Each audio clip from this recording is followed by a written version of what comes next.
Saturday morning. I keep thinking it's Sunday, and that's fantastic. It's not Sunday. We're taking off in the Bell 407 as always until I get some new helicopters. But I'm still getting familiar with this one. No rush. The Bell 407 is fantastic, so I'm not really in a hurry to get a new one.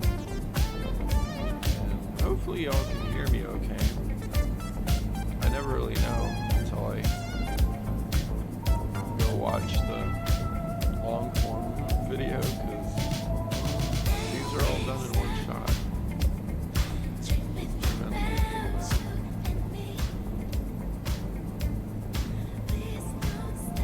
Sorry guys, I always gotta have something, and it's gonna be part of the video usually.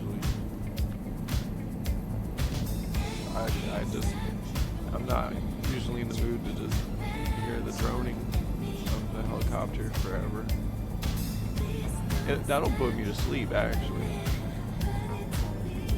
It's a great way to get to bed early on a work night.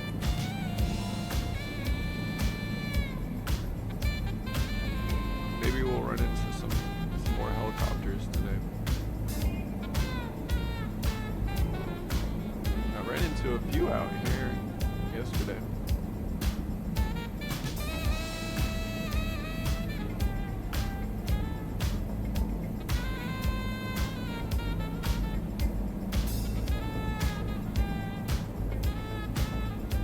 You might say, like, why do you fly around buildings all the time?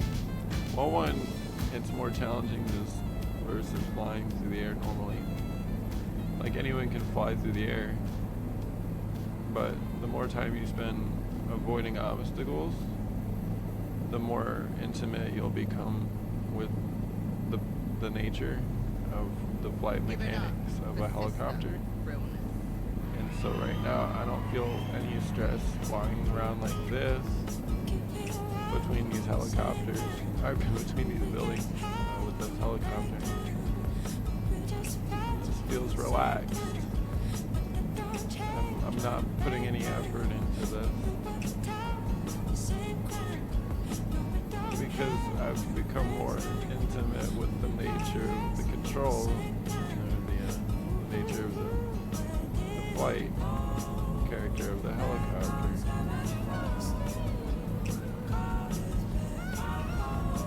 Because I keep crashing into buildings. So every time you do that, you're like, well, what did I do wrong? How did I get here? This takes more effort. Because it's like forcing me to stay in this confined area. I don't even know what music's playing. It's gonna be a whatever comes up on YouTube next. I don't know what this music is. Maybe when I get out of these buildings, I'll find some other music.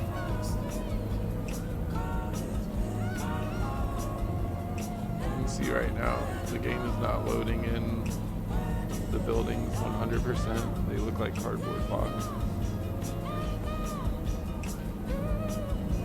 All this, I'm gonna get some altitude. All this comes in off of the internet, and then you can tell it. Like I tell it to keep 1 terabyte. I have a 1 terabyte hard drive or SSD for this game cache. So if I spend time out here in New York, it'll get retained permanently on my 1 terabyte. At least as it's rolling cache, so it's a terabyte of rolling cache. But I do tend to fly in the same cities often, so that saves bandwidth. And if the internet's slow, which it always is, or regularly it'll slow down. I don't know what's up with 2025. It's either fast or slow. So anyway, when it's slow, you'll get a warning come up saying that it can't keep up with the textures and whatever. It can't load the map in fast enough. So again, if you have a rolling cache set up, that becomes less of an issue in places that you frequent or that you've already been.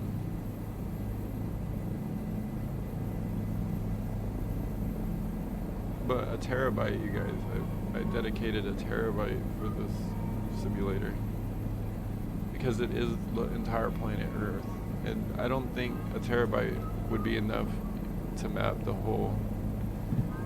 You would need more than that. You would need several terabytes. I don't know how many. I'm just gonna do this like reverse, and then like I'm just gonna pull back on the not collective, pull back on the cyclic, and I didn't really do anything to the collective, but we do not have enough collective to maintain altitude, because you can see our vertical speed is reducing by 300 feet a minute. 400. Yeah, that's gonna continue until I add a little collective.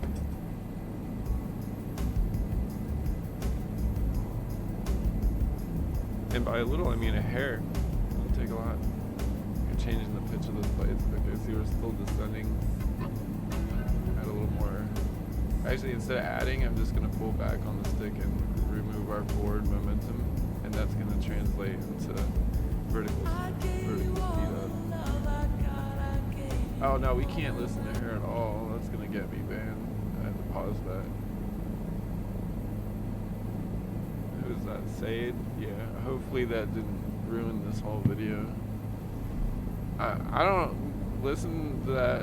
I noticed her because I remember the artist. But I'm pretty sure she's gonna be like Sony or somebody. And you know how Sony is.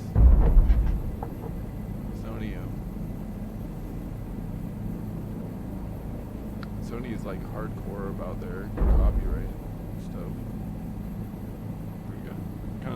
Kind of rough on that first tap, and we kind of got to settle down nice and easy.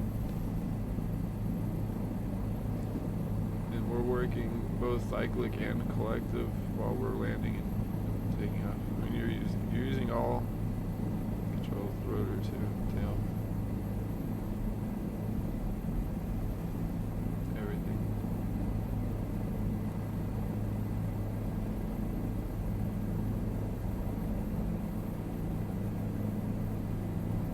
The challenge of the helicopter is what makes me like flying it. Even my RC ones. I was just flying those this morning because it's perfect. It's so perfect this morning. There's no wind, like zero wind, and these are scaled, very highly scaled RCs. They're small. By small, I mean like smaller than a 2-liter bottle.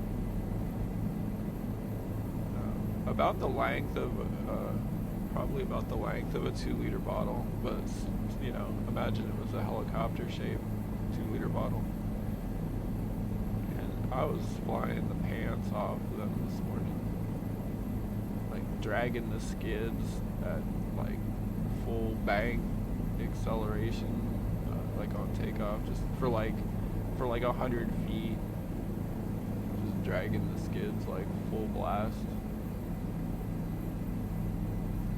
And you can nose over with these. They come out of the box. They come with sensors. They're for like beginners, but you can easily turn off those sensors. Enter into the programming mode and disable the assistance, and then it turns it into like a beast. Then you can like stun with it just about, and they're not made for that. They're, like I said, they're for scale flight.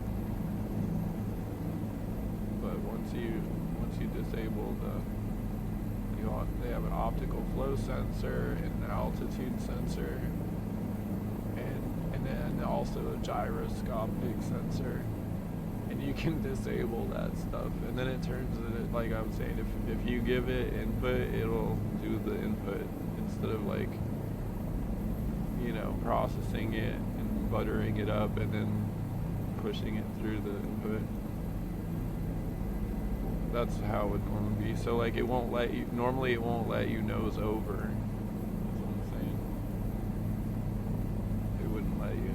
It'll like reduce that input to a safe limit.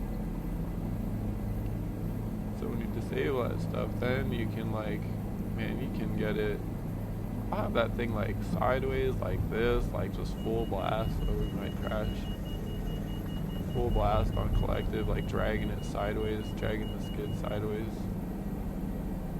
Or, you know, like almost touching the rotor blades on the ground. In full ground effect.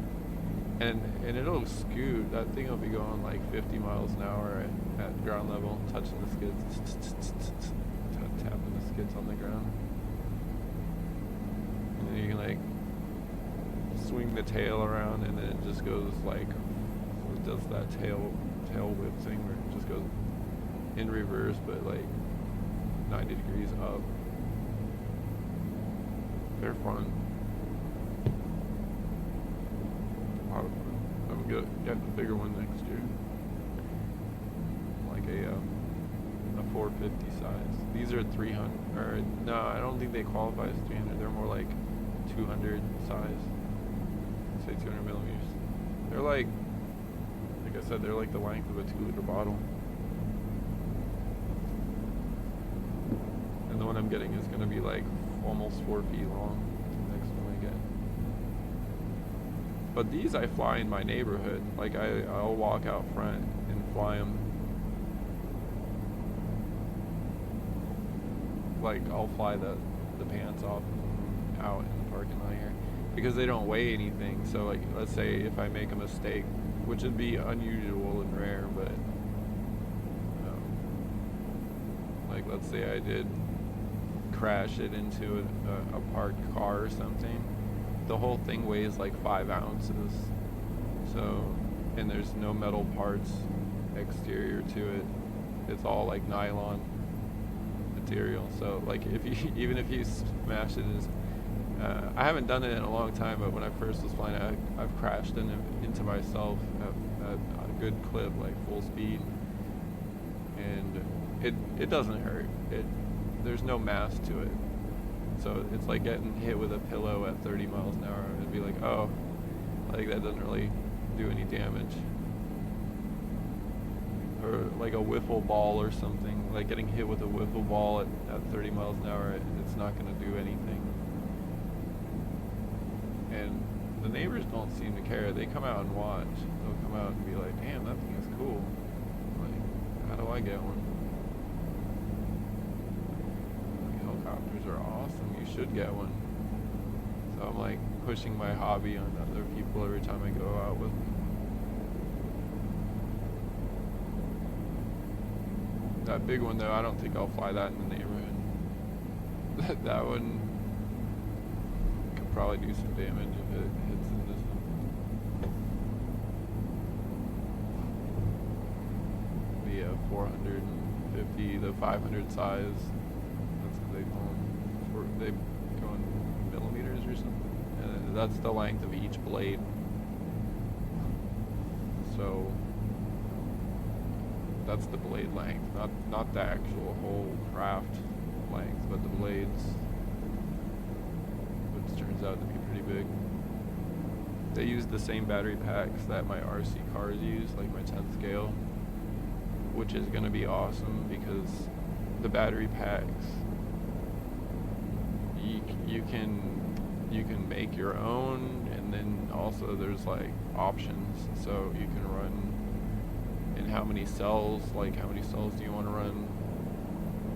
I think it'll definitely run 3-cell, as somebody was already doing that. I think it comes 4-cell and it's capable 6-cell. However, like the idea would be, unless you're just beating the hell out of it, you could put a 3-cell high MAH it comes with a 3000 mAh, which is good for 20 minutes of flight. So I'm like, dude, you could easily drop that to a 3-cell and then go ahead and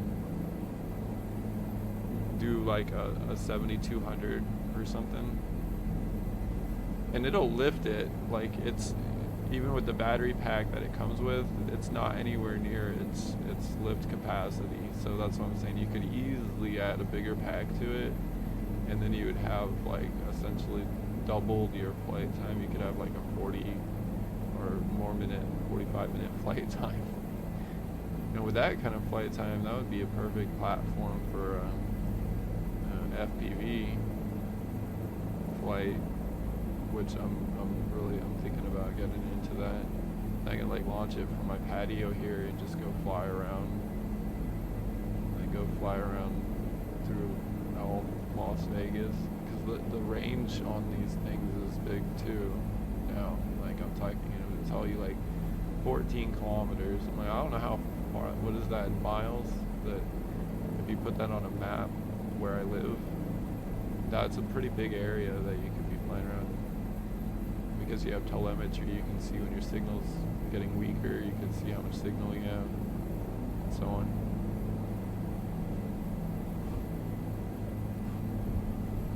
So yeah, I'm gonna put a pivoting camera, get like a Fat Shark or something headset with the pivoting POV cam inside, put it inside of the cabin.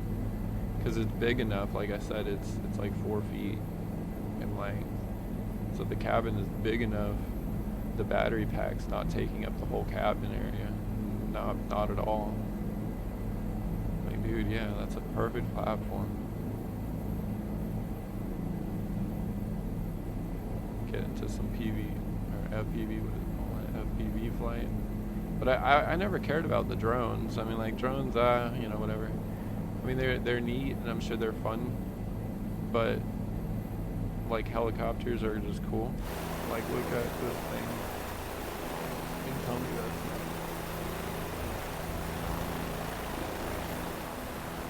way cooler than a drone. Like that looks way cooler than a drone. Sorry. And then if you have a scaled one and it looks real, that's way cooler than having a drone in my head.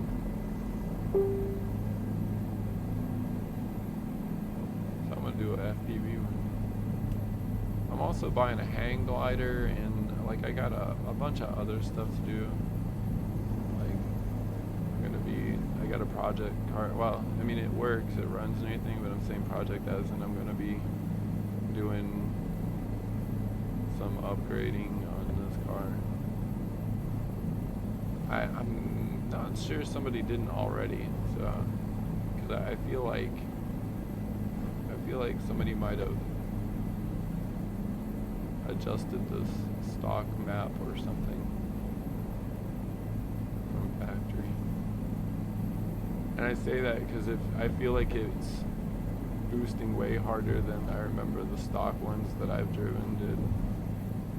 It feels more, it's an A3, but it feels like a S3, so I'm like, I wonder if somebody just threw a map in it for like the S3. They're using the same engine, and they probably, I don't know, it's been a while, it's because it's an 06. I used to work on these things back in that time frame, back in like 2004, 2010, like that era. I would have been working on Audis and Volkswagens. I'm thinking that would have been the time frame. Maybe even sooner before that. Maybe it would have started in 2000 something. Early 2000.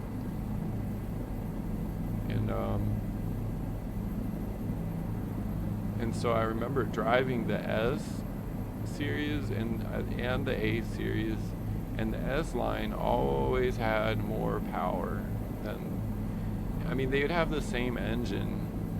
Maybe they would do a different setup on certain parts of the engine, but it would be the same block, like the same 2-liter engine, the same turbo, And I'm like, all they probably did is tune the S line with a different tune package.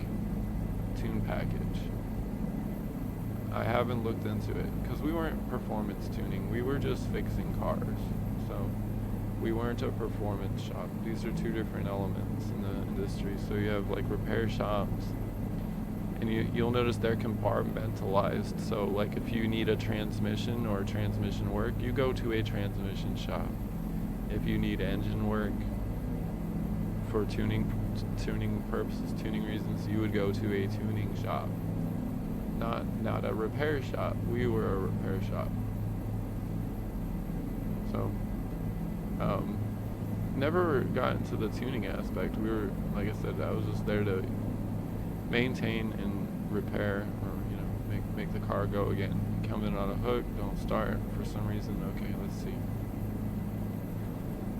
But I want to get this car. I want to spend time with this car and get it tuned.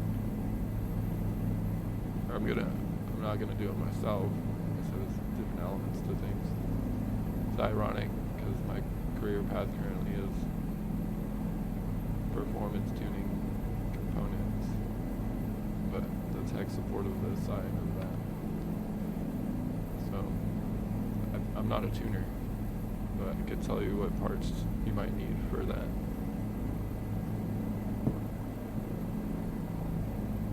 I'll help you get what you need to go in that direction. Yeah, that's the thing. People call, they're like, well, how do I do this? Well, you got to go to a tuner shop. Yeah, but you guys sold me this stuff. Yes, that's right. I'll tell you how to connect it and everything. But if you're tuning it, you need to go do that. You need to go pay a tuner to do that. It's the whole thing. That's why they get paid money. Can't do that over the telephone.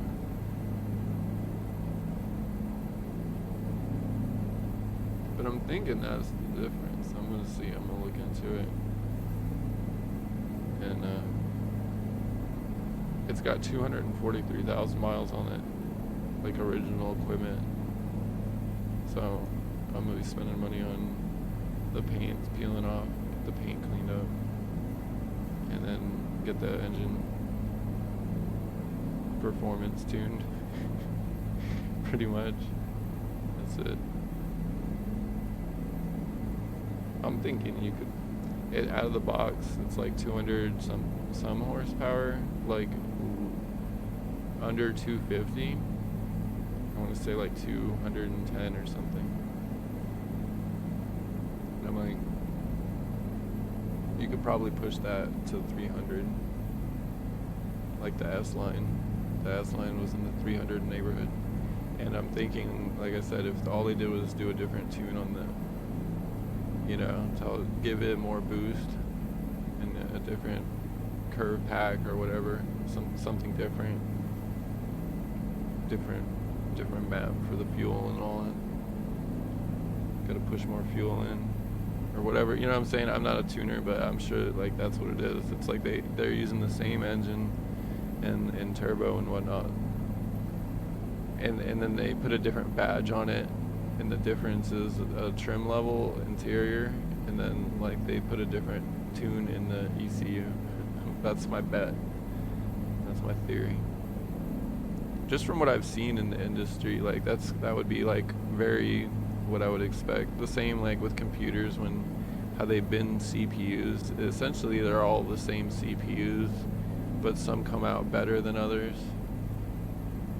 Like some have less imperfections, and those will be the i9. It would be just like the CPU with the least amount of perfections, whereas like the i3 would have like the highest number of imperfections. And then so when they see the imperfections, the basically broken transistors that came out flawed, they'll just disable those channels off the chip and then utilize the parts of the chip that are not broken. And that's what I'm thinking it's the same kind of idea with cars. They're like, okay, it's the same engine, same turbo, and all this. We'll use a different map, and then now it's a different vehicle. We'll put a different badge on it. That's exactly what I would expect from the automotive industry. It'll be fun to find out. It's like, I feel like somebody already played with it though, because I'm saying it boosts so hard that either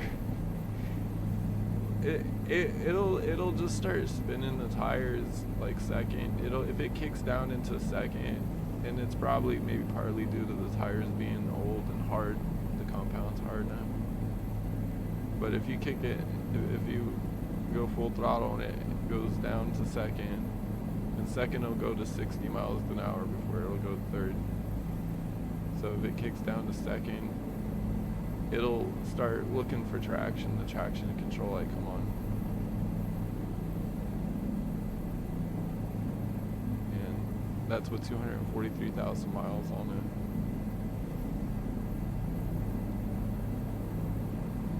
And I'm like, is that stock? That's what I was thinking. I'm thinking somebody might have already played with the boost. Like somebody might have already turned it up. And there's the check engine light forever on. But it runs good. We have to find out why that check engine light's been coming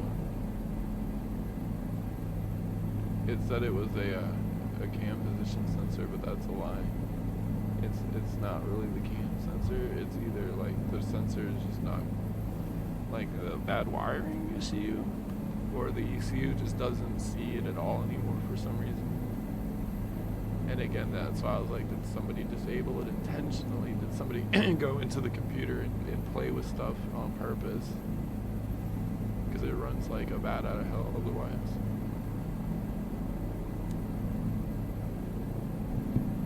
I'm thinking if somebody did play with the settings in the ECU, then the check engine light may be coming on because of that.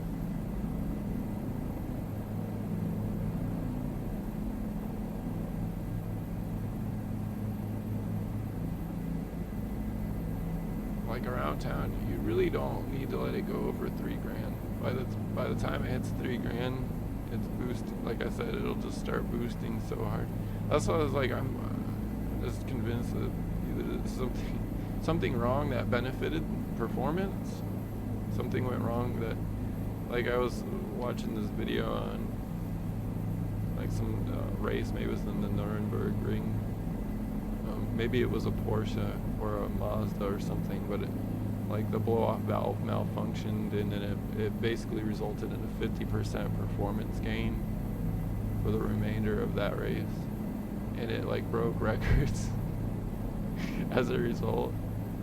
And I'm like, maybe it's something like that. It's like it's a performance issue that benefited, that resulted in benefits. But I need to find out why. I'm driving it easy right now. By the time I hit like half throttle, it's just like it's just going. It's blasting through gears. I'm like, oh, I'm doing 60, 70, 80 miles an hour. Like so quickly that I'm like, I don't really need the performance, but I think it would be cool to see 300 horsepower at the wheels. A little lightweight car. Around town, it's so snappy around town. And it's come from, I rode sport bikes my entire life, but like in town, you're only gonna, you're gonna get up to the speed limit's 45, but I mean, I'm accidentally hitting 60 in the first 5 or 6 seconds. On a sport bike, that's not hard to do by accident. And that's how I feel when I'm driving this car, and it's so smooth. It shifts in zero. It's like 8 millisecond shift times, so they're essentially seamless. It's just like pop, and it's in the next gear. Bump, bump, bump, bump, like that. That's how it runs. That's how it shifts through the gears. With like zero effort. It feels like I'm not even pushing up the throttle that hard. Like, oh crap, speed. And that's like the perfect level of performance. Like accidentally speeding.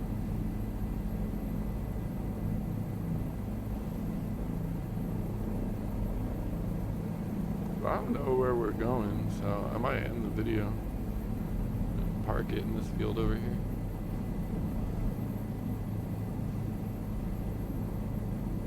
I see a field over here.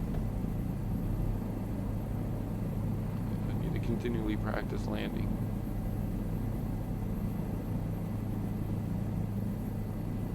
You spend a lot more time flying than you do landing. That's the trickiest part.